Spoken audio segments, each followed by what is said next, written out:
शिल्पा जिरांकलगी यांचं एक पद्य होणार आहे इथं, त्यानंतर लगेचच व्याख्यान सुरू होईल. भारत हमारी माँ है, माता का रूप प्यारा, करना इसी की रक्षा कर्तव्य है हमारा. भारत हमारी माँ है, माता का रूप प्यारा, करना इसी की रक्षा कर्तव्य है हमारा. जननी समान धरती जिस पे जन्म लिया है, निज अन्न वायु जल से जिसने बड़ा किया है. जीवन वो कैसा जीवन इस पे अगर नवारा. भारत हमारी माँ है, माता का रूप प्यारा, करना इसी की रक्षा कर्तव्य है हमारा. स्मरणीम प्रभात जिसकी अमृत लुटाने आए, जहाँ सांझ मुस्कुरा कर दिन की थकन मिटाए. दिन रात का चलन भी जहाँ शीश जग से न्यारा. भारत हमारी माँ है, माता का रूप प्यारा, करना इसी की रक्षा कर्तव्य है हमारा. जहाँ घाम भीगा बावस भीनी शरद सुहाए, बीते शिशिर पतझड़ देकर वसंत जाए. जिसे धूप छाव वर्षा हिमपात ने सवारा. भारत हमारी माँ है, माता का रूप प्यारा, करना इसी की रक्षा कर्तव्य है हमारा. पावन पुनीत माँ का मंदिर सहज सुहाना, फिर से लुटे न बेटो तुम नींद में न खोना.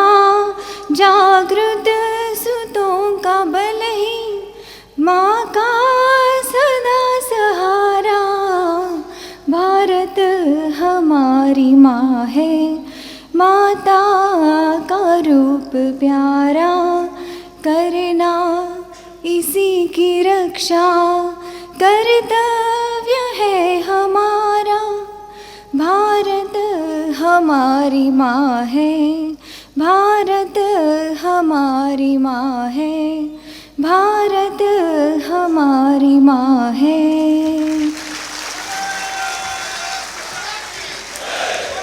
धन्यवाद.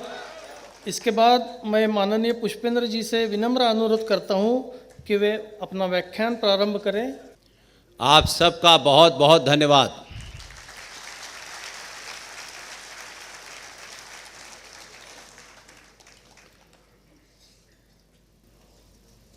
ये सभा महाराष्ट्र में हो रही है. महाराष्ट्र में बहुत बड़ी फिल्म इंडस्ट्री है. फिल्में देखते वक्त तो समझ में आता है कि हॉल में अंधेरा रहे और पर्दे पे कोई फिल्म होने वाली नहीं है, इसलिए हॉल में लाइट जला दें ताकि मुझे पता रहे कौन सुन रहा है.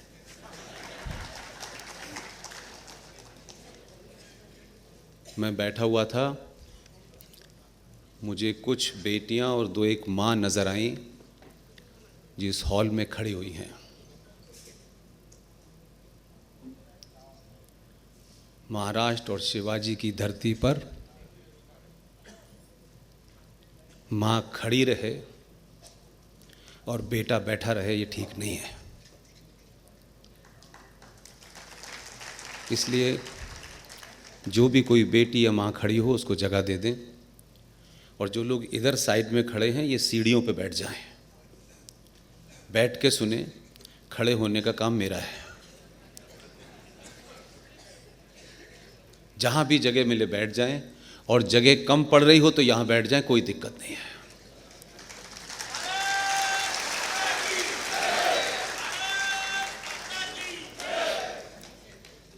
ये शुद्ध रूप से सनातनियों का कार्यक्रम है, इसलिए इसमें कोई डेकोरम की ज़रूरत नहीं है। आप सुने, मन से सुने और उस पर अपनी प्रतिक्रिया दें, ये मेरे लिए ज़रूरी है। मन से मेरे बारे में काफ़ी कुछ चीज़ें कही गईं, वो आपको सही लगती हों तो मानिएगा, लेकिन एक बात ध्यान रखिएगा कि जो भी इस सभा में आया है वो खुद चल के आया है, उसे कोई लेके नहीं आया है।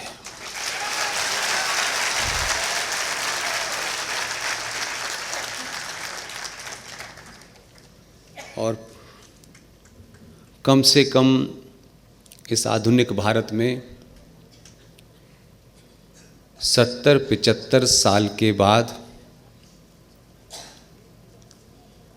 भारतीय सनातनी हिंदू सच सुनने के लिए इतनी बड़ी संख्या में आ सकता है, ये सबसे बड़ा बदलाव है।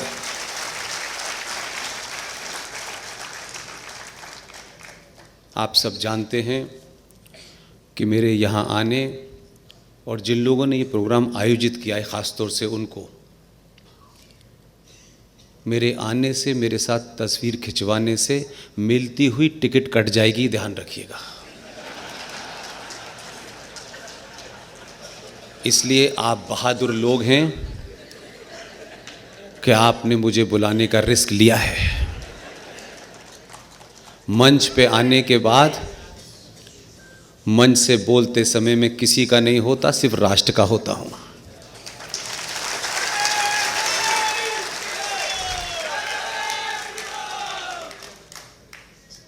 आज के इस कार्यक्रम के मुंतजमीन महाराष्ट्र साहित्य परिषद पुणे, आज के इस कार्यक्रम के मेहमान खुसूसी चीफ गेस्ट अध्यक्ष माननीय श्री किशोर दादा शितोले जी,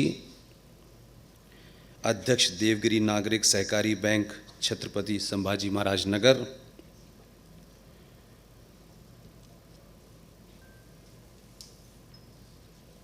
और ये प्रोग्राम 8 दिसंबर को हो रहा है, 7 दिसंबर को। 24 घंटे नहीं गुजरे हैं अभी, और 2 घटनाएं हुई हैं। मैं 2 दिसंबर को पैदा हुआ हूं और 6 दिसंबर को कांड हो गया है। इसलिए दिसंबर के महीने में पैदा होने का फ़ायदा है। मैं अभी आ रहा था तो मुझे मेरे साथी हैं, बनारस के रहने वाले हैं, बनारस से LLM किया है उन्होंने, और पिछले 15 साल से देश भर के कहाँ कहाँ कार्यक्रम कब कब होने हैं, कैसे होने हैं।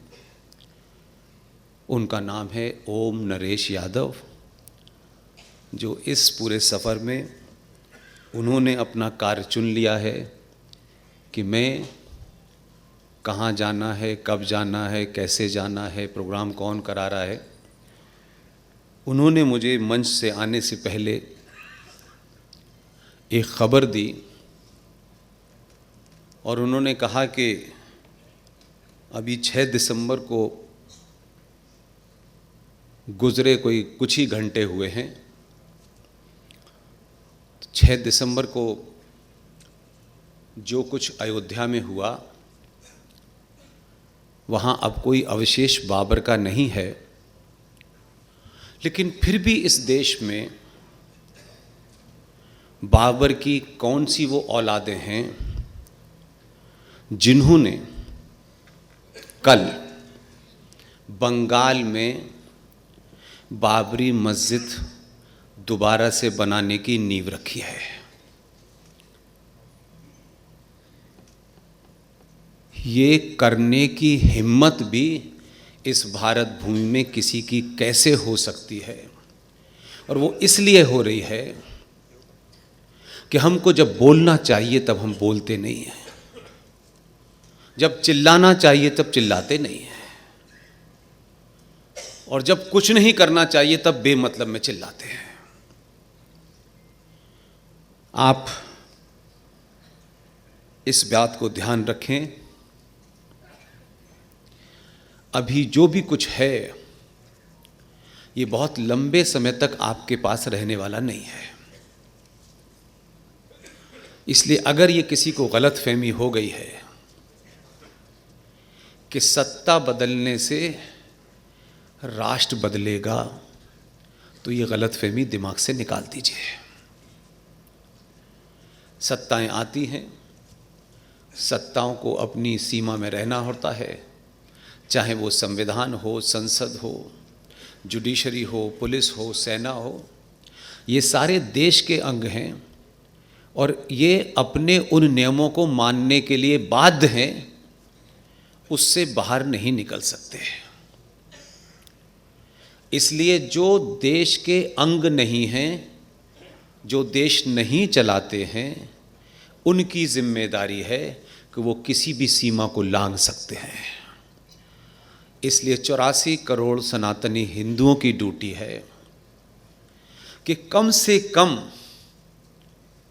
एक छोटा सा कार्य जरूर करें। ये युद्ध कई सौ सालों से चल रहा है। शायद आपको दिख नहीं रहा है, या शायद आप देखना नहीं चाहते, इसलिए आपकी सुई कहीं अटकी हुई है।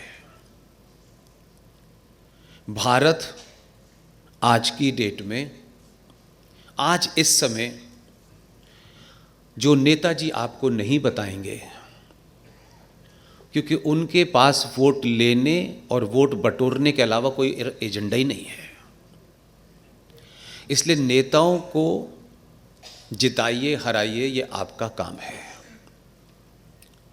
लेकिन जब समाज और राष्ट्र को चलाने वाली शक्तियां झूठ बोलने की एक्सपर्ट हो जाएं, तो दुनिया की कोई ताकत आपको नहीं बचा सकती। इसलिए शब्दों की उत्पत्ति सिर्फ सड़क चलते नहीं होती है। सभ्यताओं के इस कड़ी में ये जो शब्द पैदा होते हैं, ये कोई महान आदमी बोल देता है ऐसा नहीं होता। हर शब्द आपकी हजारों साल की धार्मिक, सांस्कृतिक आस्था और मान्यताओं का प्रतिबिंब होता है, तब वो शब्द बनता है। और एक शब्द पूरी विरासत को, पूरी सभ्यता को हजारों साल की बता देती है। इसलिए शब्दों का सिलेक्शन, सड़क छाप, कुछ लोग जो सड़कों पे बोलते हैं, कुछ शेरो शायरी करते हैं, वहां से मत लीजिए। शब्दों की मर्यादा का ध्यान रखिए। इसलिए एक शब्द है जिसे हम लोग बिना सोचे समझे बहुत फर्राटे से बोलते हैं, और लगता है कि बड़े बड़े लोगों ने ये शब्द इस्तेमाल किया है। हमारे यहां जो गिरावट है वो ये है कि सनातनी हिंदू समाज पद से बड़े होने का कद नापता है। जो पद पे बैठा है वो बड़ा है, वो ज्ञानी है। दुनिया ने हजारों साल में तय किया है कि पद पे बैठने वाले महामूर्ख होते हैं। पद मिलना और उस पद तक पहुंच जाना, उसमें ज्ञान का कोई संबंध नहीं होता। इसलिए जब पद पे बैठने वालों की स्तुति होने लगे, आरती होने लगे, तो समझ लीजिए कि समाज मर गया है। हमारे पूरे कालखंड में हम भगवान राम को इसलिए नहीं पूजते हैं कि वो राजा थे।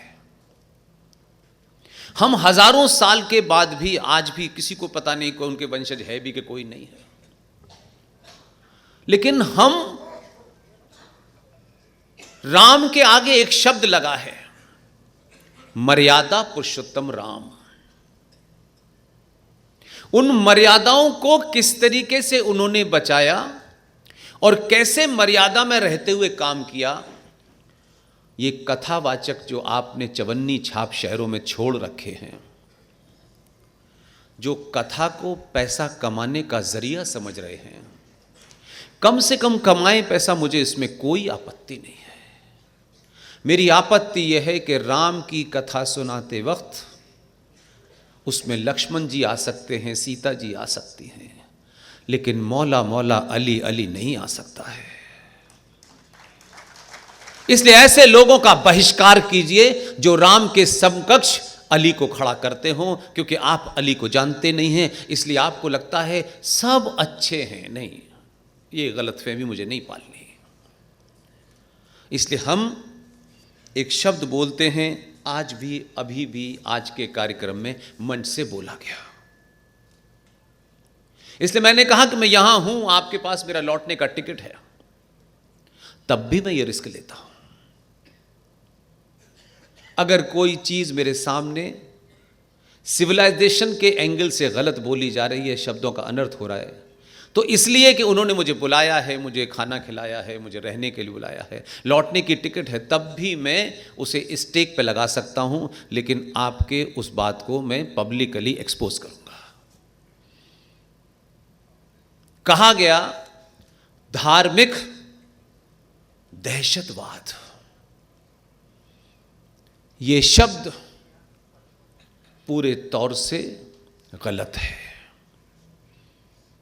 धार्मिक शब्द, मैंने पहले ही बताया कि सनातन हिंदू सभ्यता में जितने भी शब्द हैं वो हमारी हजारों साल की सभ्यता के, उन मान्यताओं के, उन प्रकृति के, उन आस्थाओं का प्रतिबिंब है। उस शब्द से पता चलता है कि हम किस इतिहास से जुड़े हुए हैं।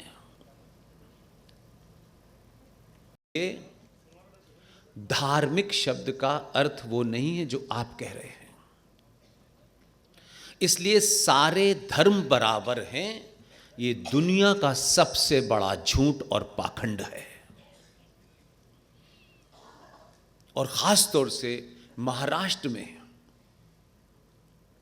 और महाराष्ट्र क्योंकि साहित्य को लेके बहुत सेंसिटिव है, अगर यहां ये भूल हो रही है तो मैं बिहार और उत्तर प्रदेश के लोगों को दोष नहीं देना चाहता। धर्म शब्द का अर्थ होता है आपका कर्तव्य, आपकी ड्यूटी। एक मां का धर्म क्या है, एक पिता का धर्म क्या है, एक राजा का धर्म क्या है, एक बेटे का धर्म क्या है, एक बेटी का धर्म क्या है। धर्म शब्द किसी मजहब या रिलीजन का पर्यायवाची या सिनोनिम्स नहीं हो सकता। इसलिए सारे धर्म बराबर नहीं हैं। इस ब्रह्मांड की उत्पत्ति से लेकर के जब तक ये ब्रह्मांड है, एक ही धर्म था, एक ही धर्म है, एक ही धर्म रहेगा, जिसे हम सनातन कहते हैं। और सनातन कोई पूजा पाठ का मामला नहीं है। सनातन की कोई पूजा नहीं होती। सनातन के प्रति जो 5 तत्व हैं जो हमारे शरीर में हैं, उन 5 तत्वों के प्रति हम अपना धन्यवाद प्रकट करते हैं, बस इतना ही है। इसलिए सारे धर्म बराबर हैं कहते हैं से पहले ये सोचिए कि जिनके समकक्ष आप सनातन को खड़ा कर रहे हैं वो गंदी कीचड़ की नाली से ज़्यादा कुछ नहीं है। मैं कोई बात किसी के लिए खराब शब्दों का इस्तेमाल करूं, ये मेरी आदत नहीं है। मैं 90% अपनी बातें शुद्ध साइंस के बुनियाद पे बोलता हूं। हम ये मानते हैं कि इस ब्रह्मांड में जो भी पैदा हुआ है, चींटी से लेकर के जो भी पैदा हुआ है, ये प्रकृति का नियम है कि जो पैदा हुआ है उसका एक ना एक दिन मरना निश्चित है। जो फिलॉसफी, जो मजहब पैदा हुए हैं, उनका भी एक ना एक दिन मरना तय है। क्योंकि हम तो ये मानते हैं कि जो पैदा हुआ है उसको जाना है। सनातन, मैंने कहा, पैदा ही नहीं हुआ है। सनातन के पैदा होने की कोई तारीख नहीं है। कोई मक्का में पैदा हुआ, 632 में जून के महीने में चला गया, वो मर गए। वो जो फिलॉसफी छोड़ के गए थे वो भी मर रही है। इसलिए मेरी आपसे विनती है कि आपको अगर अपने घर चलाना है, दो चीज़ें बिल्कुल साफ कर लीजिएगा कि मैंने मंच पर, आप सब जानते हैं मैं किसी राजनीतिक दल का आदमी नहीं हूं, और ना ही मैं कोई भी कार्य सार्वजनिक मंचों से कुछ चीज़ें मैसेज देने के लिए करता हूं। हो सकता है कि ये कोई और नेता करता ये काम तो उसका उसमें स्वार्थ होता। मेरा इतना ही स्वार्थ है कि जब जिन माँओं ने मुझे टीका लगाया, आरती उतारी, जिस बेटी ने मेरी आरती उतारी, आप पूछ सकते हैं, कह सकते हैं, इसलिए मैं सार्वजनिक मंचों से कह रहा हूं ये बात। मां के पैर मैंने इसलिए नहीं छुए, इसलिए उनको रोक करके नहीं छुआ मैंने पैर, और ये हर कार्यक्रम में करता हूं मैं, कि मुझे लोगों को बताना है, नहीं, वो जीवन ही नहीं मैंने चुना। ये प्रकृति की सच्चाई है। हमने अपने आप को दुनिया के सामने अच्छा दिखने के लिए जड़ को छोड़ दिया है और पत्तों पे पानी लगा रहे हैं। इसलिए सारी चीजें, हमारे दिन की क्रियाएं हैं, वो हम बिना जाने कर रहे हैं, हमको पता नहीं हम क्यों कर रहे हैं, बस कर रहे हैं। जैसे सूरज निकलता है, जैसे हवा चलती है, जैसे गंगा में पानी बहता है, जैसे धरती सब कुछ देती है, उन्हीं सबका सबसे बड़ा मिश्रण माँ है। माँ ने हम सबको अपने शरीर के अंदर रखा है और उसने हमें जन्म दिया है। इसलिए माँ के पैर छूने से वो जो एनर्जी आपके हाथ रखने से टच होती है, आपके अंदर वो माँ की शक्ति फ्लो करने लगती है। इसलिए माँ के पैर छूने चाहिए। अब इसका एक सामाजिक डायमेंशन हो सकता है आज के दौर में। बेटियों के साथ क्या हो रहा है, माँओं के साथ क्या हो रहा है। हम पुरुष, तथाकथित पुरुष जो ये मानते हैं, ये वेस्ट की कल्पना है, हमारी नहीं है, कि पुरुष सबसे ताकतवर है और महिला कमजोर है। ये वेस्ट की कल्पना है, हमारी नहीं है। और उसी के चलते हमारे यहां एक मुहिम चल रही है, जेंडर जस्टिस। भारत में सनातनी हिंदुओं को जेंडर जस्टिस समझने के लिए वेस्ट की कल्पना नहीं चाहिए। हमारे यहां पूजा की पहली देवी से अंतिम देवी तक मां ही है।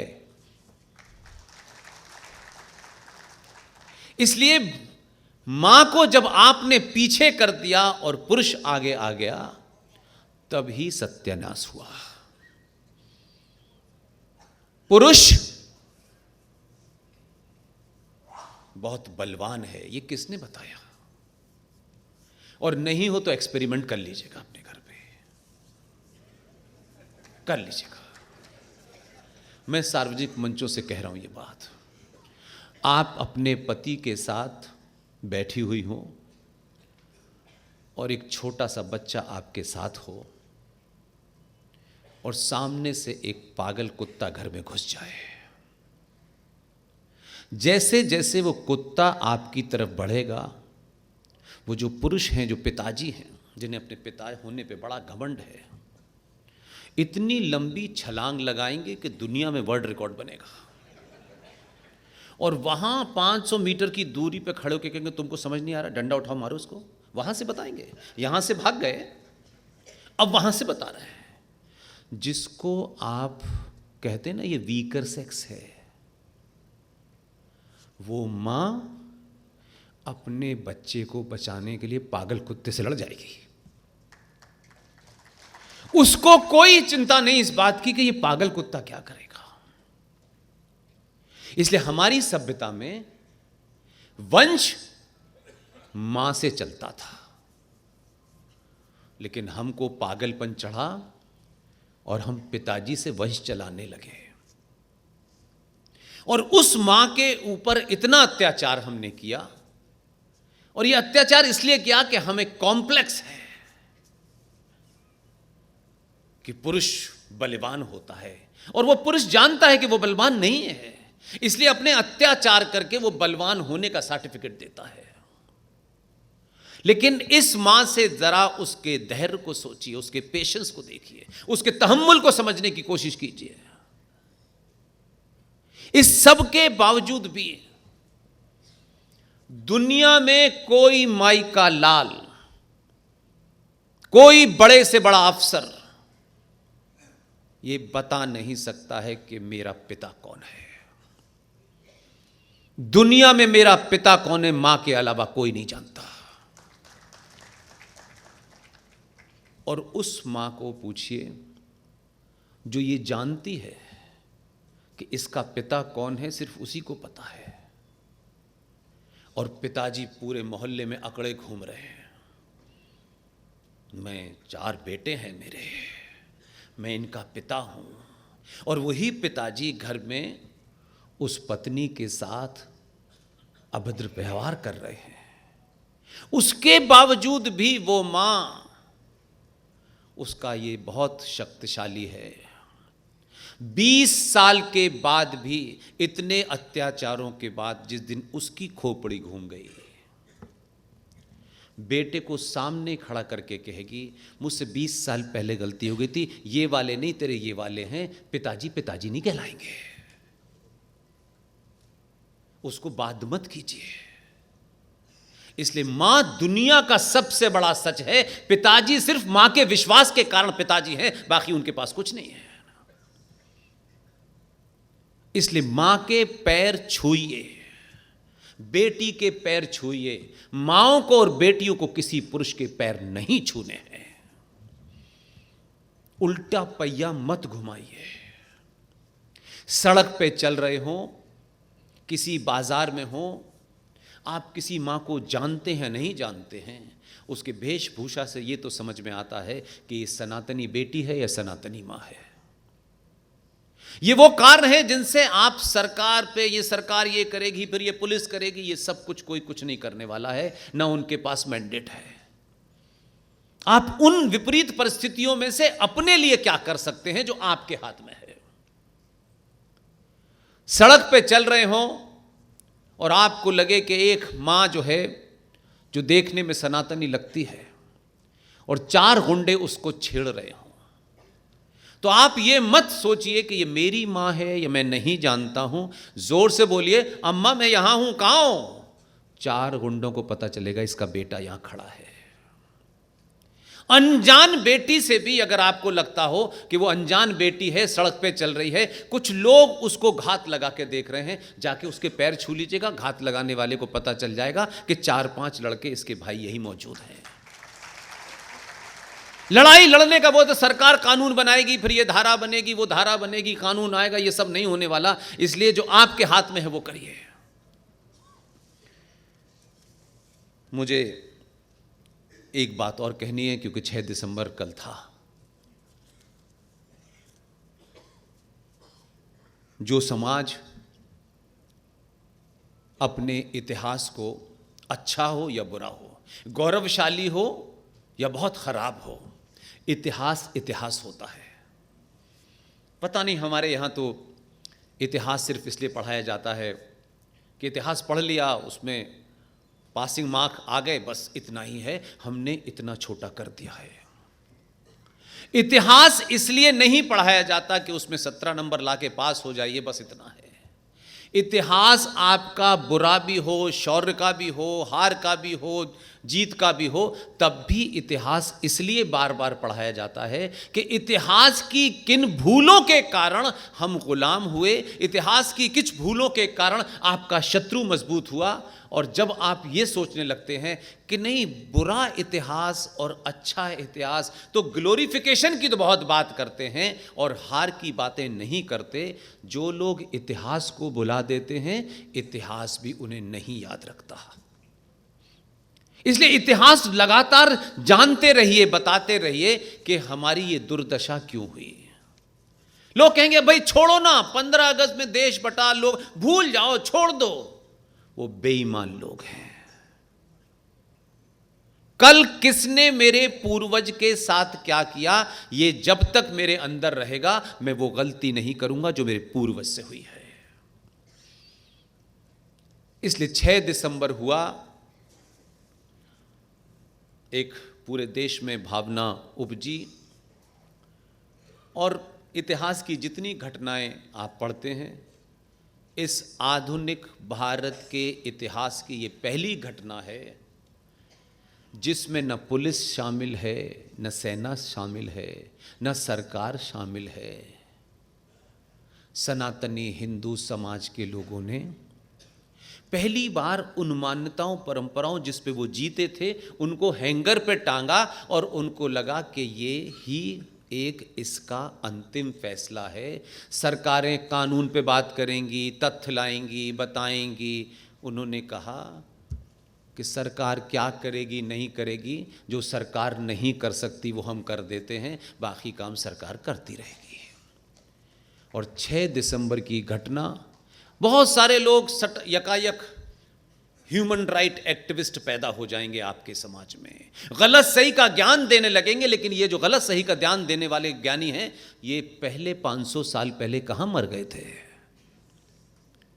नहीं, हमें मानव सभ्यता में हमें जानवर नहीं बनना है। माफ कीजिएगा, पागल कुत्ते को खुला छोड़ोगे तो कई लोगों को काटेगा। हम पागल कुत्ते को पकड़ेंगे, फिर उसे खाना फ्री देंगे, फिर उसे 1 लाख रुपया देंगे कि ए पागल कुत्ते, हम तुम्हें अच्छा कुत्ता बनाना चाहते हैं, हम तुम पे 1 लाख रुपया खर्च करके हम तुम्हें IAS बनाना चाहते हैं। पागल कुत्ते का इलाज सर में गोली मारने से होता है, दवा खिलाने से नहीं होता। अब ये बात लोगों को लग सकती है क्योंकि हमें अच्छा दिखने की जो बीमारी है, मैं अच्छा दिखने की बीमारी से ये सफर शुरू ही नहीं किया मैंने। आपको जो मेरे बारे में सोचना है और जो भी मेरी बात जानते हैं, उन्हें जो सोचना है सोचें। मैं सिर्फ सनातनी हिंदू क्या सोचते हैं इसके अलावा किसी के लिए जिम्मेदार नहीं हूं। इसलिए यहां मंच पे खड़े होकर के मेरे मुंह से कोई झूठ निकले ये मुमकिन नहीं है। मैं बिना तथ्यों के कोई बात करता नहीं हूं। आएं बाएं शाएं कुछ भी बोल दो, किसी को खुश करना है, किसी को खुश नहीं करना। मैं अगली पीढ़ी जब भी बोले इतने तथ्यों पे, फैक्ट के साथ, फिगर के साथ, लॉजिक के साथ बोले कि अगले 100 साल तक उसकी बात को कोई चैलेंज ना कर पाए। भारत माता की जय लगाने से भारत माता नहीं बचने वाली। भारत माता कोई तस्वीर नहीं है, कोई इल्यूजन नहीं है। जिस भारत माता की मिट्टी का हम चंदन करते हैं, वंदन करते हैं, ये कविता वो कविता, उस भारत माता को के बारे में कभी जान तो लीजिए कि स्थिति क्या है। इसलिए भावुक बात करके कुछ नारे लगा के तो बात हो सकती है। सच बहुत कड़वा होता है, और सच में अपने शामिल हों तो और कड़वा होता है। लेकिन सार्वजनिक जीवन में न कोई अपना होता है, न कोई पराया होता है। और अगर आप राष्ट्र की बात करते हैं तो राष्ट्र क्या है यह भी आपको पता नहीं है। इसलिए हम ही झूठ हैं। दुनिया में कोई झूठ नहीं बोल रहा जितना हम झूठ बोल रहे हैं। यह राष्ट्र कब से है कोई बता सकता है इस सभागार में? यह राष्ट्र कब पैदा हुआ, कैसे पैदा हुआ? यह राष्ट्र कोई 1947 में पैदा हुआ था क्या? सनातन सभ्यता और ये देश एक भूमि के टुकड़े को कहते हैं, और देश के जितने भी अंग हैं, ये ध्यान रख लीजिएगा, जितने भी अंग देश को चलाते हैं, प्रधानमंत्री से लेकर के सबसे निचले स्तर का कर्मचारी, उसमें जज भी है, पुलिस भी है, सेना भी है, शिक्षक भी है, जितने लोग देश के लिए काम करते हैं तनख्वाह लेके काम करते हैं। सबको तनख्वाह मिलती है। कोई एमपी ये कहे कि मैं देश के लिए प्राण दे रहा हूं, झूठ मत बोलो। तुम तनख्वाह लेते हो, तुमको पैसा मिलता है, पार्लियामेंट में हिस्सा लेते हो, उस दिन का भत्ता भी मिलता है, और उस भत्ते में मेरा कंट्रीब्यूशन और आपका कंट्रीब्यूशन भी है। इसलिए कोई ये कहे कि मैं राष्ट्र देश प्रेमी हूं, उससे पूछिएगा कि देश प्रेम की जरा परिभाषा बताओ। आप देश प्रेमी कैसे हो सकते हैं मुझे बताइए। मैं समय पे इनकम टैक्स भरता हूं, जरा भर के मत देखो एक बार, मैं बताइए। मैं पुलिस में हूं, वो पुलिस वाला अच्छा है बुरा है ये बात नहीं हो रही है, लेकिन वो पुलिस वाले को तनख्वाह मिलती है, वो अपनी ड्यूटी करता है। जज साहिबान जो ज्ञान बांट रहे हैं वो भी तनख्वाह लेते हैं। कोई एक भी अंग नहीं है इस देश का जो इसे चलाता हो और राष्ट्रवाद के अपने देश प्रेम के नाते वो तनख्वाह न लेता हो। और देश टूटते रहते हैं, बिखरते रहते हैं। भारत कई बार टूटा है, लेकिन राष्ट्र नहीं टूटा। राष्ट्र को सरकारें, जुडिशरी, पुलिस, संविधान ये वो नहीं चलाता, राष्ट्र को समाज चलाता है, और राष्ट्र अनंत अनंत काल तक रहता है। लेकिन एक झूठ हम बोलने से डरते हैं। इसलिए जब आप डरने लगें तो समझ लीजिए कि आप झूठ बोलने लगेंगे। और डरता वही है जिसे लालच होता है। लालच मनुष्य को कायर बनाता है, और कायर मनुष्य सामने की चुनौतियों का सामना नहीं करता, उसके सामने सरेंडर कर देता है। तो लालच किस बात का है? जीने का लालच है, बड़े बनने का लालच है। जिस दिन ये सोचना छोड़ देंगे उस दिन आप जिंदा हो जाएंगे। हम जिंदा लाशों की तरह घूम रहे हैं। 47 में क्या हुआ इसको रोज देखते हैं, सुनते हैं, बात होती है, चली जाती है, कुछ ऐसा होता है। इसलिए छोटी छोटी बात का बहुत महत्व है, जिसे शायद हम नफे नुकसान से जब देखते हैं तो हमें लगता है कि हम उससे बाहर नहीं निकले। और हम एक ऐसी दौड़ में शामिल हो गए हैं कि कोई सच बोल रहा होता है तो गिरोह बना के साबित करते हैं कि ये झूठ बोल रहा है। हमको 70 साल लगे इस जनरेशन को ये बताने के लिए कि 15 अगस्त से पहले 14 अगस्त भी थी। अब किसी रोमिला थापर ने, किसी इरफान हबीब ने अपने एजेंडे के तहत एक इतिहास लिख दिया है, वो ही पढ़ाया जा रहा है। ऐसा लगता था कि ये दोनों लोग उसी वक्त मौजूद थे और हम वो पढ़ रहे हैं। अगर हमें यह पता चले कि 15 अगस्त को क्या हुआ था और 14 अगस्त को क्या हुआ था, तो झंडा फहराते वक्त हाथ कांपने लगेंगे। इसलिए सच बोला नहीं हमने, और जब आप सच नहीं बोले तो चुन के गए नेता भी मन से झूठ बोलते हैं। आपने सच सुनने की थोड़ी सी आदत डाली है तो सत्ता को समझ में आ गया है कि इनके सामने झूठ मत बोलना। इसलिए हर बार हमको बताया जाता था 14 अगस्त को पाकिस्तान बना है, 15 अगस्त को भारत बना है। अब जब यह बात आप किसी बच्चे से कहेंगे तो वही सोचेगा 14 अगस्त को वो आजाद हुए, 15 अगस्त को हम आजाद हो गए। तो उसको पूरा एक वो कालखंड ब्लैंक कर दिया आपने इन दो शब्दों के बीच में। आपने उसे यह नहीं बताया कि 14 अगस्त को क्या हुआ था। यह बताएंगे तो उसे 15 अगस्त का महत्व पता चलेगा। इसे बताने के लिए 70 साल में आपने 2014 में एक आदमी को चुना। यह उसका काम नहीं था, यह काम समाज में लोग जो हैं उनका काम था। उसने आपको यह बोध कराया कि 14 अगस्त को पाकिस्तान बना था या नहीं बना था, यह हमारा एजेंडा नहीं है। हमें आने वाली नस्लों को बताना है कि 14 अगस्त को हम भारत विभाजन की विभीषिका में मरने वाले 10 लाख सनातनी हिंदुओं के प्रति अपनी श्रद्धांजलि देंगे। तब पता चलेगा कि 15 अगस्त पैदा हुई थी। एक प्रधानमंत्री को यह बात का बोध कराना पड़ा, तब पता चला कि अच्छा यह हुआ है। अब यह कहानी जब आप बच्चों को बताएंगे कि जिस 15 अगस्त की गुणगान हो रहा है उसमें 10.5 लाख सनातनी हिंदू रिकॉर्ड पे उनकी हत्याएं हुई थी, तब यह देश मिला था हमको। तो समाज में जिनको ये बात करनी थी उन्होंने नहीं की। ये भी हमारा प्रधानमंत्री करेगा, तब हमको पता चला। फिर दूसरा एक बड़ा झूठ है, 15 अगस्त को भारत आजाद हुआ था। यह किसने बताया,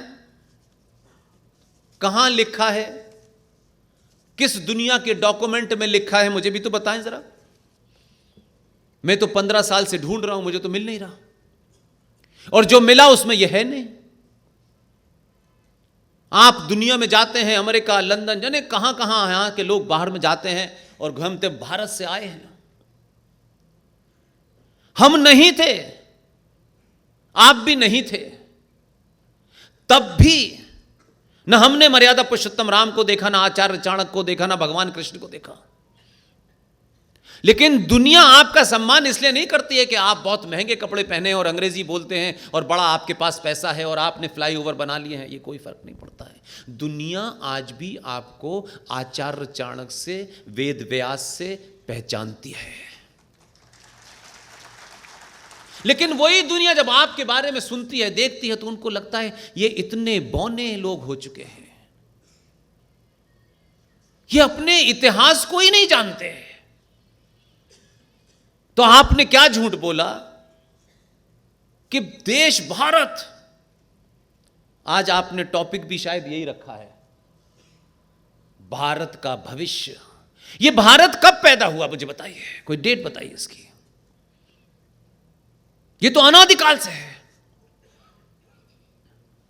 तो इस देश और राष्ट्र में अगर कोई फर्क है तो क्लासिक चीज है। देश तो हो सकता है कि उसके पैदा होने की डेट हो, टूटने की डेट हो, नए देश की डेट हो, ये तो हो सकता है। लेकिन हम फर्राटे से बोलते हैं। इसलिए मैंने कहा ना कि जो आपके उस इतिहास को जानते हैं वो इसलिए आपके मुंह पे प्रतिकार नहीं करते। वो सोचते हैं कैसे लोग थे यार ये, इतने महंगे महंगे कपड़े, गाड़ियों में बैठे हुए लोग हैं, ये बोल क्या रहे हैं इनको पता ही नहीं है, और हम बोल रहे हैं। राष्ट्र हजारों हजारों साल पहले पैदा हुआ होगा। इस ब्रह्मांड की उत्पत्ति से यह भारत है, कोई कल परसों बना नहीं है। लेकिन कमाल है, राष्ट्र हजारों लाखों साल से है और पिताजी 1947 में पैदा हुए हैं। ये राष्ट्रपिता हैं। राष्ट्रपिता, राष्ट्र के पिता कब से हो गए? मैं तथ्यों पे बात करूं, मेरा किसी के प्रति कोई द्वेष नहीं है। मैं जिस सभ्यता से आता हूं उसमें एक बात सिखाई गई है,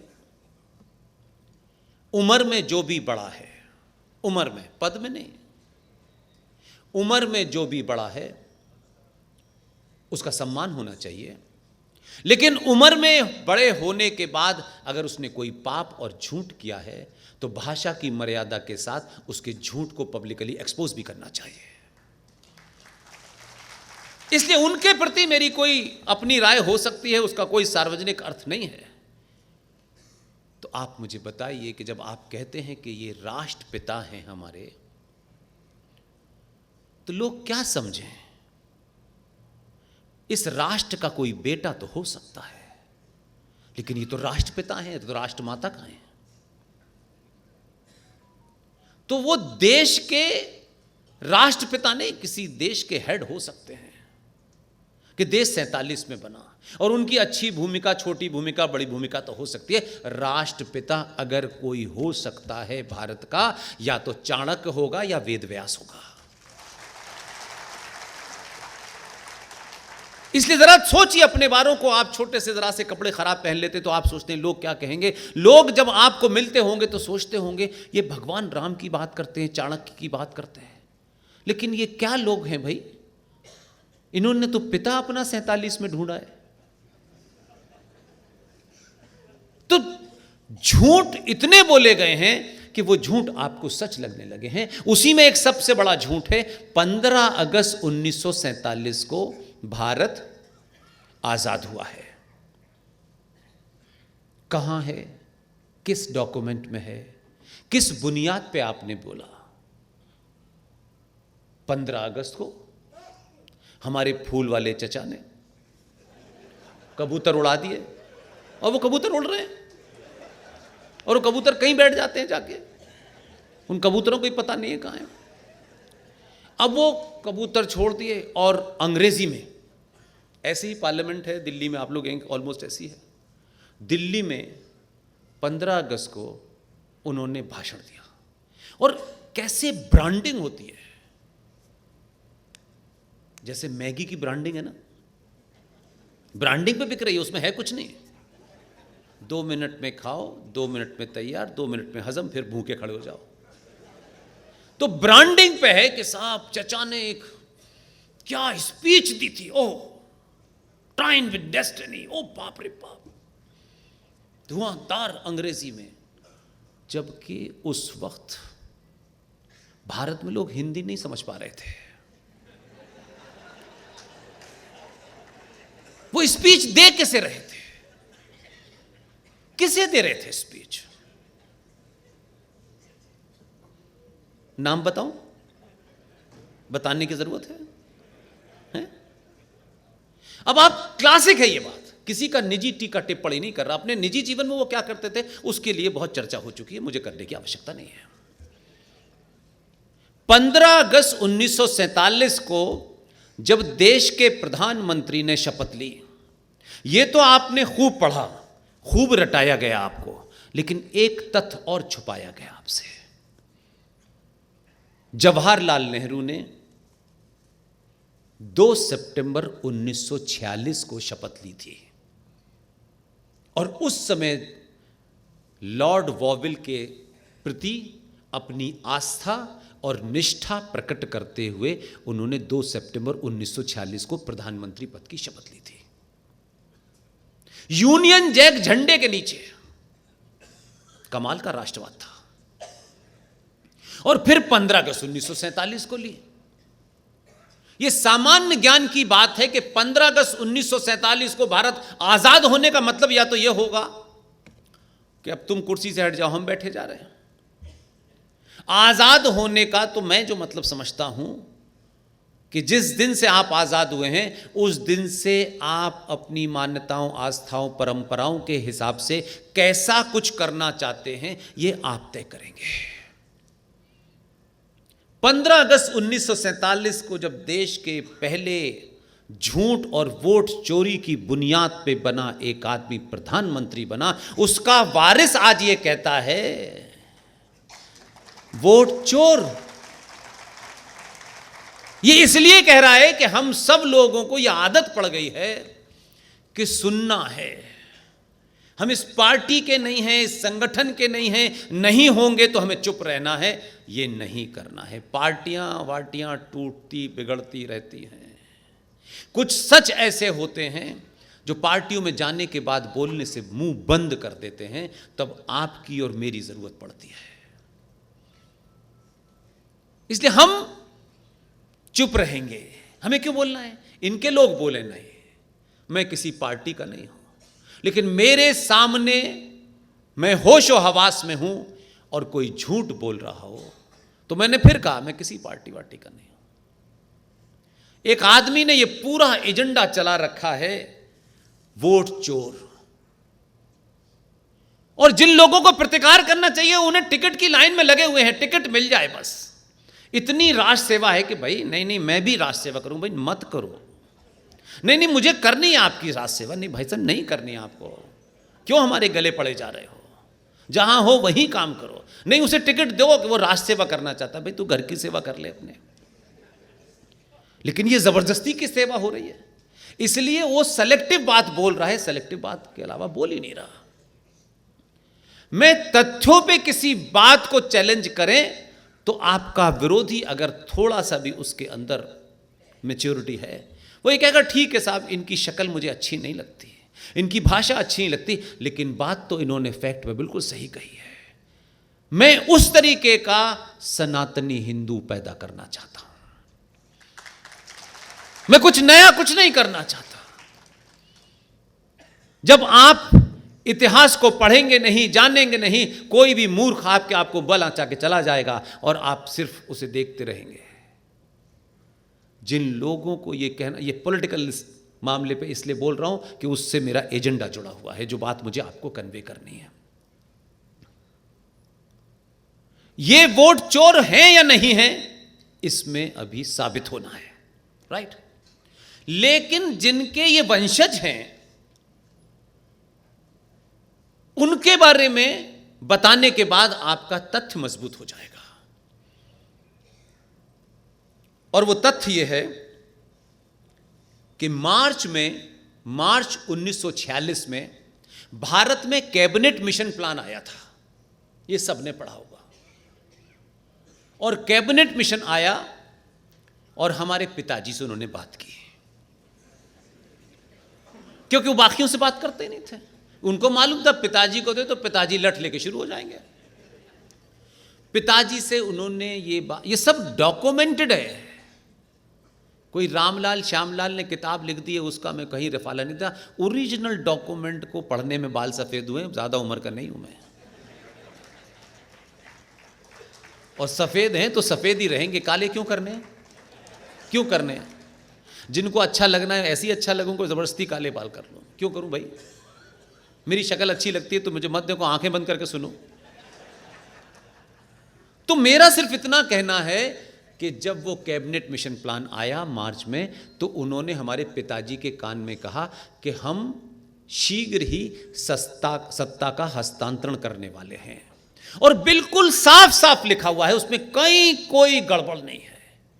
और उन्होंने कहा ब्रिटिश साम्राज्य का ये मैसेज है कि हम सत्ता का हस्तांतरण करेंगे और हम कांग्रेस को करेंगे, और कांग्रेस में हमारी पहली पसंद जवाहरलाल नेहरू है।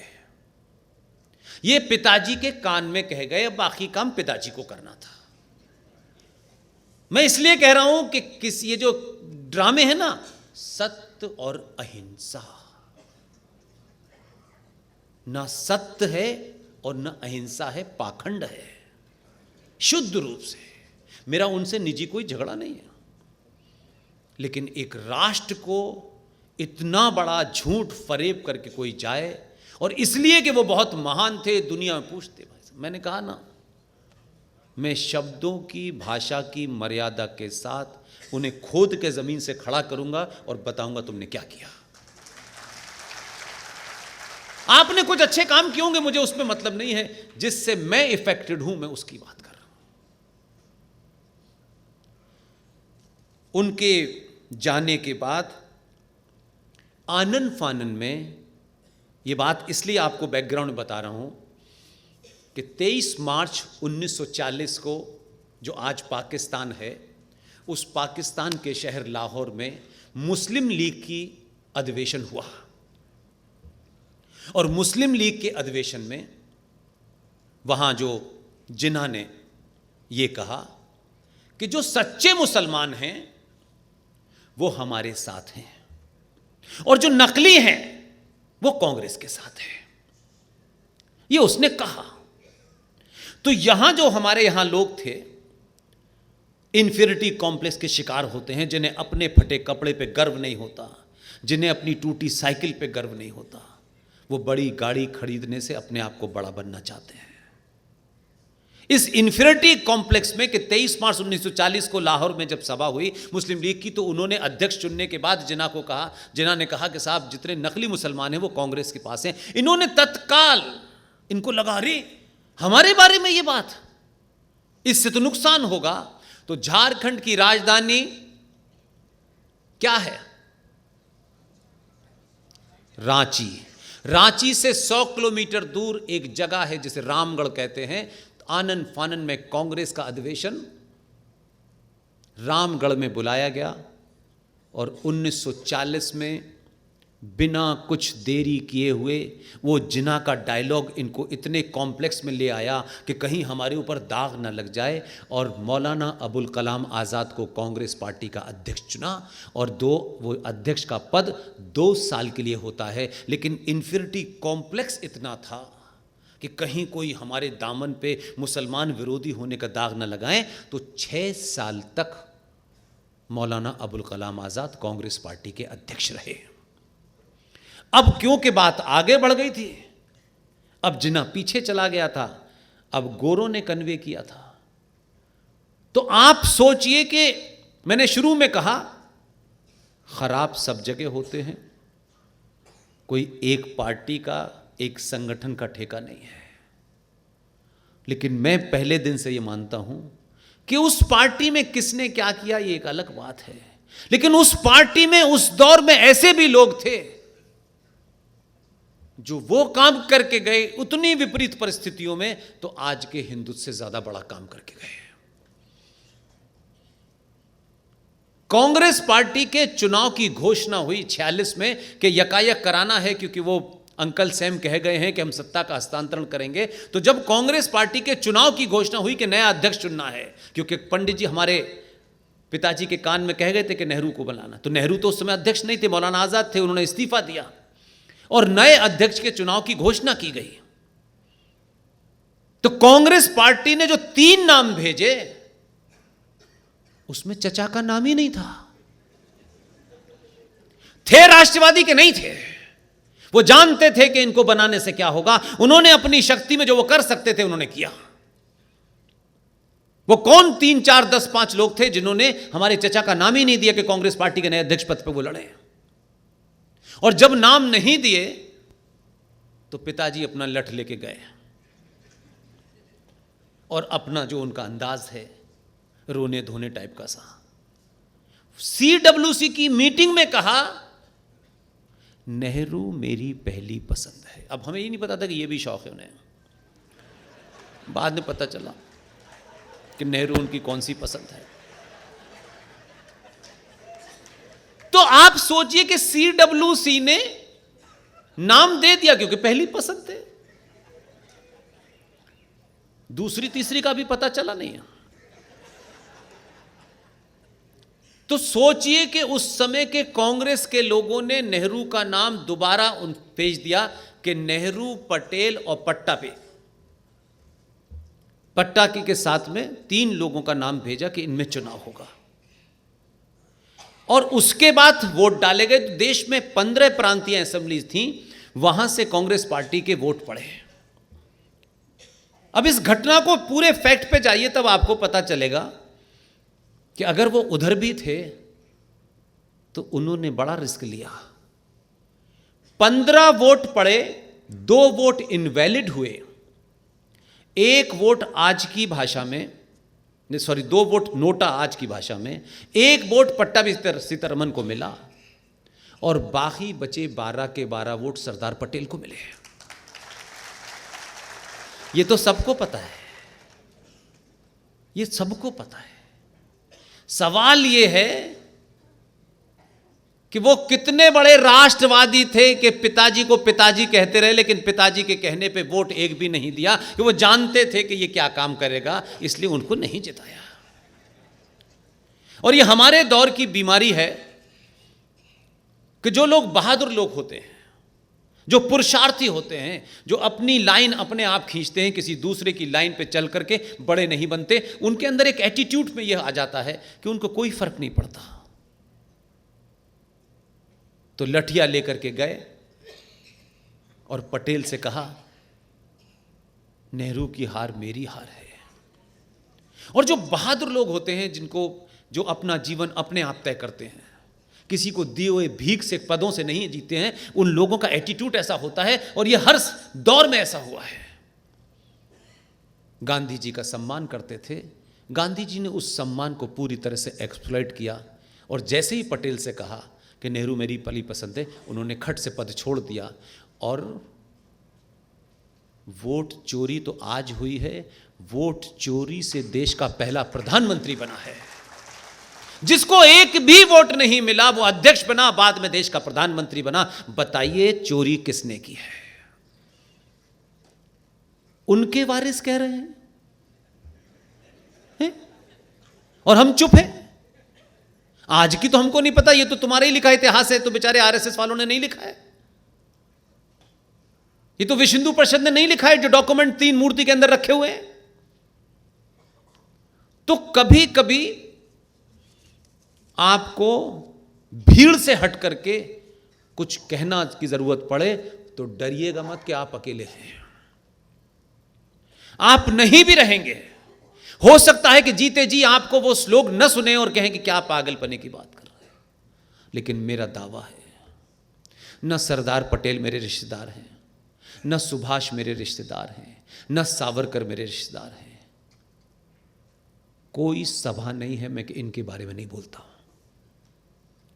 अगर आपने अपने समय में अच्छा काम किया है, कोई न कोई माई का लाल 100 साल के बाद खड़ा होगा और आपको उठा करके इतना बड़ा बना देगा कि जो लोग सावरकर के नाम से डरते थे, जो कहते थे I am not a Savarkar, तुम्हारे मुंह से सावरकर का नाम भी खराब हो जाएगा। और वो कहता है I am not a Savarkar, गधे, तुम और तुम्हारे खानदान में 50 पुश्ते पैदा हो जाएं, सावरकर का एक क्षण और अंग नहीं बन सकते।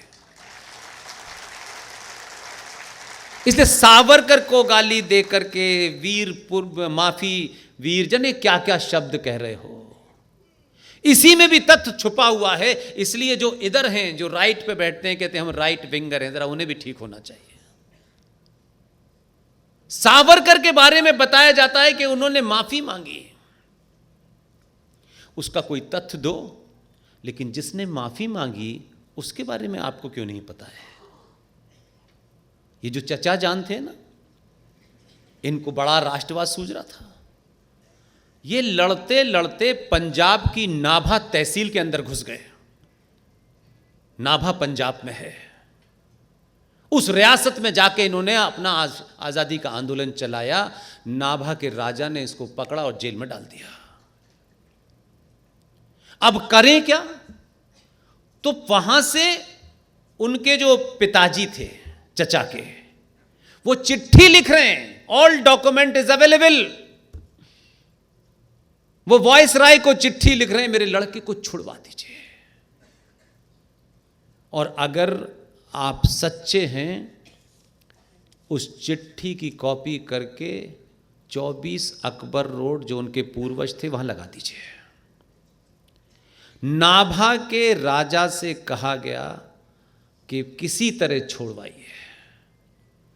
तो ये हुआ कि बाकायदा जवाहरलाल नेहरू से ये नोट लिखवाया गया कि आज के बाद मैं नाभा तहसील में कभी नहीं आऊंगा, ये मुझसे गलती हुई है। और तब अंग्रेजों ने कह करके जवाहरलाल नेहरू को छुड़वाया। कौन है माफी वीर? इसलिए बिना इतिहास की सही तथ्य पता हुए बगैर आप समाज में जो आपका एजेंडा है, आप किस पार्टी के हैं नहीं है ये महत्वपूर्ण नहीं है, लेकिन समाज में उन तथ्यों को ले आएं तो ये महामूर्ख जो नेता हैं ये कुछ उससे सीख ले तो ज़्यादा अच्छा है। ये पढ़ते पढ़ते तो है नहीं। तो सारा दिन भर प्रकप हो इस बात का होता है कहां से टिकट मिलना है। ऐसा नहीं है कि यहां रहते ये राष्ट्रवादी होते हैं, यहां टिकट नहीं मिलता है तो राष्ट्रवाद समाप्त होता है, फिर समाजवाद हो जाता है। टिकट मिलने से मतलब है, अगर ये मानसिकता है तो फिर सही हो रहा है। टिकट मिले या ना मिले उससे राष्ट्रवाद कमजोर नहीं पड़ना चाहिए। आप किधर भी रहें, राष्ट्रवाद राष्ट्रवाद है, वो पार्टियों से और टिकट से तय नहीं होना चाहिए। इसलिए मैं ये बात इसलिए कहना चाहता हूं कि जिन पंडित जी को, एक तो ये सबसे अभी तक खोज का विषय है कि ये कब और कहां इनका जनेऊ संस्कार हुआ, ये पंडित कहां से आया। हमारे यहां तो पंडित के दो अर्थ हैं। एक पंडित जी जो शास्त्रों का ज्ञान देते हैं, वो तमाम पूजा पाठ कराते हैं, और एक वो होता है कि किसी विषय का जानकार होता है तो कहते हैं ये पंडित है। जिस विषय के जानकार थे, जिसमें वो लिप्त थे, उसका कोई उससे कोई लेना देना नहीं था। इसलिए मैंने बताया कि 15 अगस्त 1947 को जब उन्होंने शपथ ली, क्या कमाल का है। यही कोई बेचारा गरीब लड़का कर लेता तो हमारा समाज उसे चौराहे चौराहे सुनाता, लेकिन एक बड़े आदमी ने किया है तो कुछ नहीं, बड़ा आदमी को पता सब जायज है। खुद प्रधानमंत्री की शपथ ली और अपनी दोस्त के पति को देश भारत आजाद भारत का पहला गवर्नर जनरल बनाया, जिसका नाम लॉर्ड लुईस माउंटबेटन था। कि मैडम इतना तो कर ही सकता है भाई अगर जिन्हें वहां रहना चाहिए था वो वहां चली गई थी तो बदले में कुछ तो देगा उनको नहीं। तो वो इस आजाद भारत के पहले गवर्नर जनरल थे। ये कमाल की आजादी थी। जिन्होंने कल तक आप पे गोलियां चलाई, लाठी चलाई, 15 अगस्त के बाद वो अब आपके पहले गवर्नर जनरल के रूप में हैं। मुझे बताइए, आप कहते हैं भारत आजाद हुआ है। और दूसरा तथ्य, ब्रिटिश आर्काइव में, आज तो संचार क्रांति है, आप सब कुछ देख सकते हैं। ब्रिटिश आर्काइव में, वहां की पार्लियामेंट में, जैसे हमारी पार्लियामेंट में जो जो चीज़ें होती हैं वो आर्काइव में चली जाती हैं। आप 50 साल पहले क्या हुआ था जाके देख सकते हैं। ब्रिटिश आर्काइव के अंदर जो कैबिनेट की मीटिंग हुई है 15 अगस्त 1947 को, उस समय ग्रेट ब्रिटेन के प्रधानमंत्री क्लेमेंट एटली हुआ करते थे। क्लेमेंट एटली 15 अगस्त को जो कैबिनेट की मीटिंग में मिनट्स लिख रहा है, उसमें लिखता है 15 अगस्त 1947 it's a transfer of power. सत्ता का हस्तांतरण आजादी के बराबर होता है क्या? और 1948 में ब्रिटिश आर्काइव के उसी डॉक्यूमेंट से चिट्ठी निकाली हुई है। बिना प्रमाण के कोई बात सार्वजनिक मंच से नहीं कहता। और ये चिट्ठी है, इस पे लिखा हुआ है प्राइम मिनिस्टर इंडिया। नीचे लिखा है प्राइम मिनिस्टर, जहां चचा ने साइन किए हैं वहां लिखा हुआ है prime minister of the dominion of India. मैं दे दूंगा भाई, क्यों परेशान हो रहे हो? कोई चिंता क्यों कर रहे हो? बिल्कुल चिंता नहीं, बिल्कुल। आप कहो तो बंटवा दूं, कोई बात नहीं। इस चिट्ठी में क्या लिखा है? ये चिट्ठी है 28 अप्रैल 1948 की। इसमें अंग्रेजी में लिखा है, Jawaharlal Nehru present his humble duty to your Majesty and has the honour to submit for your Majesty's approval the proposal of your Majesty's minister in the Dominion of India that Shri Chakravarti Rajgopalacharya, Governor of West Bengal, be appointed to be the Governor General of India on the demise of the office of His Excellency, जो उनके साले होने चाहिए थे, जो first governor general थे Lord ल्यूज Mountbatten, उनको दूसरी जगह की गवर्नरशिप मिल गई थी। वर्मा वो चले गए थे, तो उनकी खाली जगह भरने के लिए देश में अपना गवर्नर जनरल अपॉइंट करना है 1948 में। तो ये हमारे चचा चिट्ठी लिखते हैं उस समय के प्राइम मिनिस्टर को कि मुझे आपसे चाहता हूँ, आपसे आज्ञा चाहता हूँ, आपसे अनुमोदन चाहता हूँ कि मैं चक्रवर्ती राजगोपालाचार्य को भारत का गवर्नर जनरल अपॉइंट करने की मुझे इजाज़त दी जाए। ये अप्रैल 1948 की चिट्ठी है। भारत आज़ाद हो चुका था। ये कागज़ आरोप है और बहुत सारे कागज़ तो गायब हैं। इसलिए मैं आपसे सिर्फ विनम्र निवेदन करता हूँ, घटना अच्छी हो बुरी हो, अच्छी लगे खराब लगे, उसे पढ़ना ज़रूर चाहिए। उस रिकॉर्ड के बगैर नहीं बात करनी चाहिए। और ये इसलिए हमारे अंदर गिरावट आई है कि शत्रु कभी आपसे ताकतवर नहीं था, हम बीमार और लालची थे। इसलिए उदाहरण है आपका। आज के देश में भी ऐसा नहीं कि कुछ बदल गया है।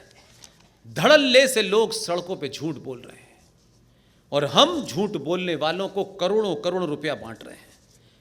हमें कोई मतलब ही नहीं है, हमें क्या लेना देना है। हमारा आज का काम हो गया, खत्म कहानी।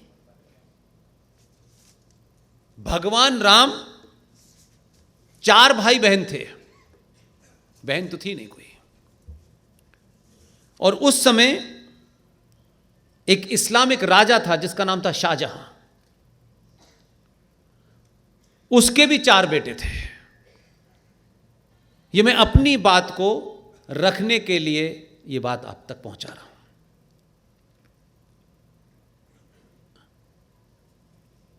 हमारे संस्कार, हमारी मान्यताएं, हमारे सरोकार इतने गहरे हैं कि 100 साल भी, 500 साल भी, 1000 साल भी हमारी गलतियों के कारण कुछ आक्रांता आए और यहाँ रहे, लेकिन हमारी आस्थाओं को नहीं मिटा पाए, हमारे उन सरोकारों को नहीं मिटा पाए, क्योंकि वो दीवार पे नहीं लिखे हुए थे, वो हम उन सरोकारों को जीते हैं। इसलिए ये बात मैं रखना चाहता हूँ ताकि आपको अपने होने का बोध हो। शाहजहां के 4 बेटे थे, औरंगजेब, दारा शिकोह, शाह शुजा और मुराद बख्श, राइट। राजा दशरथ के भी 4 बेटे थे 4 बेटे, भगवान राम, लक्ष्मण, भरत और शत्रु। इससे आपको यह पता चलेगा कि हम कौन हैं। राम को राजा बनाया गया। राम के परिवार में उनके राजा बनने पे कोई हल्की सी कई टिप्पणी हुई होगी कि राज इन्हें नहीं, इन्हें मिलना चाहिए, इतनी सी हल्की सी कहीं कोई टिप्पणी हुई होगी। राम ने अपने राजकाज के कपड़े जमीन पर रखे, एक कपड़े से शरीर को ढका और अपनी खड़ाऊं अपने भाई को दी और जंगल चले गए। उन्होंने उस पर कोई प्रतिकार, कोई नाराजगी कि नहीं इसको क्यों राज दे दिया गया। ये हमारी परंपरा है। शाहजहां के 4 बेटों में शाहजहां जेल में था और उनके यहां सत्ता का हस्तांतरण होना था। उनके यहां सत्ता का हस्तांतरण कैसे हुआ? जैसे ही यह कहा गया कि मुझे उत्तराधिकारी चुनना है, तो उस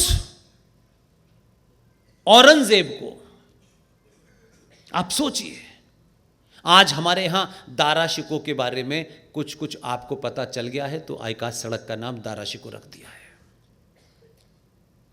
दारा शिकोह सब कुछ होने के बाद भी उन सब में ईमानदार था।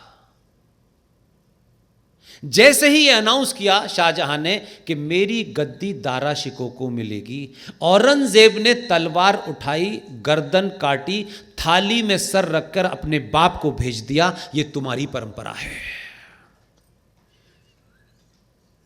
तो हम और तुम कभी न एक थे न हो सकते हैं, और जो करेगा वो महामूर्ख है। इसलिए भगवान राम की तुलना किसी चोटे से, उठाई गिरे से, दलाल से मत कीजिए। और कोई कथाकार अगर राम के समकक्ष अली को खड़ा करता है, तो इस सभा में अगर आप ईमानदारी से रात के 12 बजे तक बैठे हैं, तो आज के बाद उसका बहिष्कार कीजिएगा। ये किसी व्यक्ति विशेष के खिलाफ नहीं है, आने वाली नस्लों को समझाने के लिए है कि हमारा कथावाचक कैसे नैरेटिव बना रहा है। तुम्हारा काम राम की कथा करना है, राम का गुणगान करो, लक्ष्मण का करो, मां सीता का करो, दर्शन का करो, तो मुझे कोई ऐतराज नहीं है, 500 करोड़ रुपए लो। लेकिन मेरी मां, बहन, बेटी जब कथा सुनने जाती है, तो वो ये नहीं समझ पाती कि ये इतना बड़ा कथावाचक कथा सुनाते सुनाते राम की समकक्ष अली और मौला को खड़ा कर देता है। न मौला का पता है, न अली का पता है। और आपकी बेटी 15 साल की, 16 साल की, जो कथा सुनने जाती है मां के साथ, वो जब घर पे लौटती है तो कहती है, बताओ, ये पिताजी हमारे दिन भर मुसलमानों के खिलाफ हैं। जब भगवान राम और अली एक ही थे, तो फिर उनसे क्यों लड़ना? अब आपके पास तार्किक जवाब नहीं है। आपने पैसा भी दिया है कथाकार को और सुनने भी गए हैं।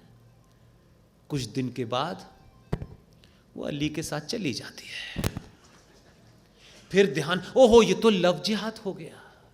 इसका डिजाइनर कौन है? उस डिजाइनर को पकड़िए। तुम कथा को पूरे तन से को, करोड़ों रुपया लो, मुझे कोई ऐतराज नहीं है, लेकिन कथा में भगवान राम का ऊपर तुम्हारा ठेका नहीं है। भगवान राम की शान में अगर कोई गुस्ताखी करेगा, तो अगर मैं उधर होता, इत्तफाक से उधर की तरफ चला गया होता, बचपन में अगर मेरे साथ कुछ उल्टा सीधा हो गया होता, तो मैं उधर चला जाता, तो मैं यही कहता, गुस्ताखी रसूल की एक ही सजा, सर तन से जुदा। हम तन से जुदा नहीं करते हैं, इसलिए कोई भी आदमी चवन्नी छाप आता है और अपनी बकवास करके चला जाता है और हम सुनते रहते हैं। नहीं, मेरी माँ का के समकक्ष किसी ऐसी महिला को कोई खड़ा करेगा, मेरे पिता के समकक्ष कोई ऐसे पुरुष को खड़ा करेगा, मैं उस पर रिएक्ट करूंगा। आप नहीं करेंगे, ये आप जाने। इसलिए कोई भी कुछ भी बात कह रहा है इस देश के अंदर, जिसका दिल चाहे, कोई राम से सर्टिफिकेट मांग रहा है,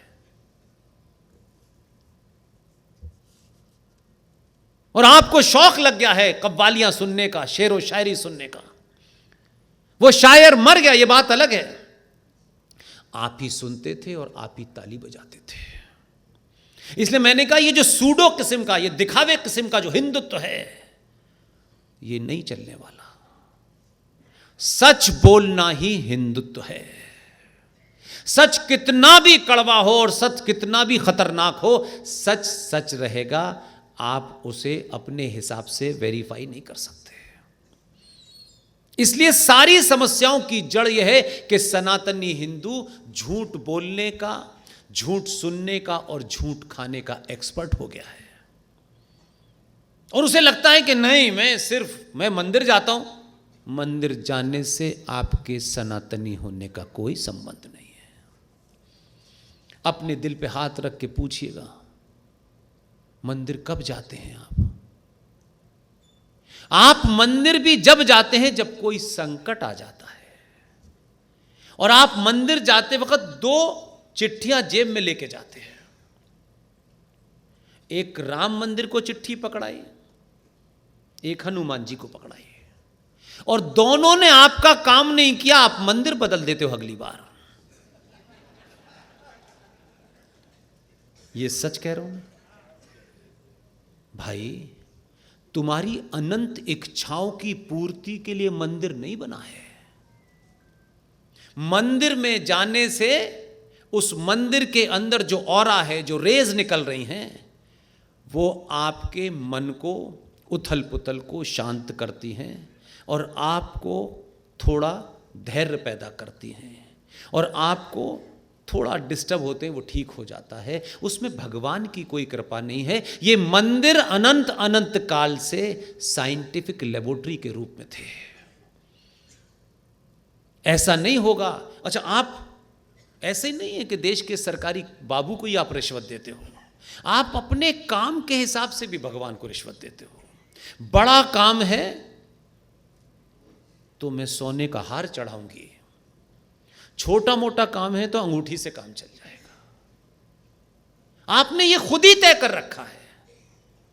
आपकी मंदिर में अगर आस्था है और आप ये मानते हैं कि मंदिर के अंदर एक साइंटिफिक ताकत होती है, जिसे हम साइंस के तौर पे कह रहे हैं, उसको आप आस्था के रूप में भी कह सकते हैं, वहां जाने से आपको कुछ एनर्जी महसूस होती है। वही एनर्जी आपको जिंदा रहने के लिए ताकत देती है। मंदिरों में जाकर के पूजा अर्चना करने से, बड़े बड़े हवन कराने से आप अपने अंदर के चोर को धोने की कोशिश कर रहे हो और कुछ नहीं कर रहे। क्योंकि आपने जाने अनजाने में जो पाप किए हैं, वो आप समझते हैं कि बड़ा भंडारा करने से पाप धुलेंगे। वो नहीं धुलने वाले, बिल्कुल नहीं धुलने वाले। और मंदिर नहीं जाएंगे तो आप अच्छे हिंदू नहीं हैं, ये भी मैं नहीं मानता।